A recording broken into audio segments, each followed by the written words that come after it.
विचार करा, तुम्ही एखाद्या शिवमंदिरामध्ये गेला आहात आणि त्या शिवमंदिरामध्ये गर्भगृहाच्या बाहेर तुम्हाला नंदी महाराज दिसलेच नाही. थोडं विचित्र वाटेल ना बघायला सुद्धा. महाराष्ट्रातलं कोल्हापूर या जिल्ह्यातलं खिद्रापूर या ठिकाणचं एक महादेव मंदिर हे याचसाठी प्रचलित आहे किंवा याचसाठी हे ओळखलं जातं की ज्याच्या गर्भगृहाच्या बाहेर तुम्हाला नंदी दिसणारच नाही. पुराणांनुसार याची कथा अशी आहे, जेव्हा राजा दक्षाच्या यज्ञामध्ये सतीने देहत्याग केला, त्यानंतर भगवान शंकर खूपच कोपित झाले आणि त्यांनी पूर्ण पृथ्वीवरती अखंड तांडव चालू केला आणि त्यानंतर कोपलेल्या स्थितीमध्ये येऊन हे इथे बसले. त्याच्यामुळेच या ठिकाणाचं नाव कोपेश्वर महादेव असं झालं. पण मग नंदी कुठे गेला? त्यांच्या रागापुढे तो नंदीही कावराबावरा झाला अशी आख्यायिका आहे आणि त्याच्यामुळेच या ठिकाणी नंदी त्याच्या समोर बसलेला दिसत नाही. पण हे झालं आध्यात्मिक किंवा हे झालं आख्यायिका. पण ऍक्च्युअल रिझन काय असेल? इतिहासकांच्या मते हे जे मंदिर आहे ना, ते 12व्या शतकामध्ये शालिहार राजाने बांधलं होतं आणि त्यानंतर यादव राजाने त्यांचा विस्तार केला.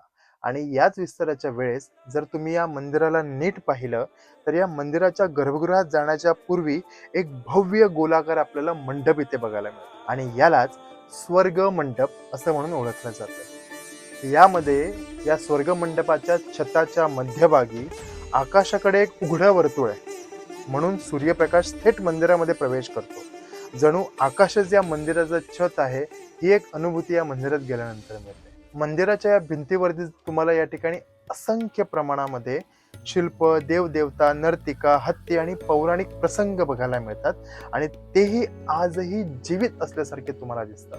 आणि त्याच्यामुळेच या स्वर्ग मंडपाच्या खाली नंदी महाराज नसल्याचं हेच कारण काही इतिहासकार देतात की ही जी अनुभूती आहे ना, ती बघायला भेटली नसती. त्यामुळे नंदी महाराज जरा दूरवर जाऊन दुसऱ्या ठिकाणी विराजले आहेत किंवा विराजवले गेलेले आहेत. कोपेश्वर शिवमंदिरामध्ये दर्शन होत नाही फक्त शिवाचं, आपल्याला दर्शन होतं विज्ञानाचं, दर्शन होतं या स्थापत्य शैलीचं आणि दर्शन होतं इतिहासाचं. तर या कोपेश्वर मंदिराचं सर्वात मोठं रहस्य तुम्हाला काय वाटतं? जे काही तुमचं मत असेल ना, मला कमेंट बॉक्समध्ये नक्कीच सांगा. भेटूया पुढच्या एपिसोडमध्ये. या ठिकाणी आपल्याला बघायचं आहे महाराष्ट्रातलं एक असं मंदिर ज्याने वर्षानुवर्ष शतकानुशतकं आपली ओळख लपवून ठेवली. भेटूया पुढच्या व्हिडिओमध्ये. तोपर्यंत हर हर महादेव.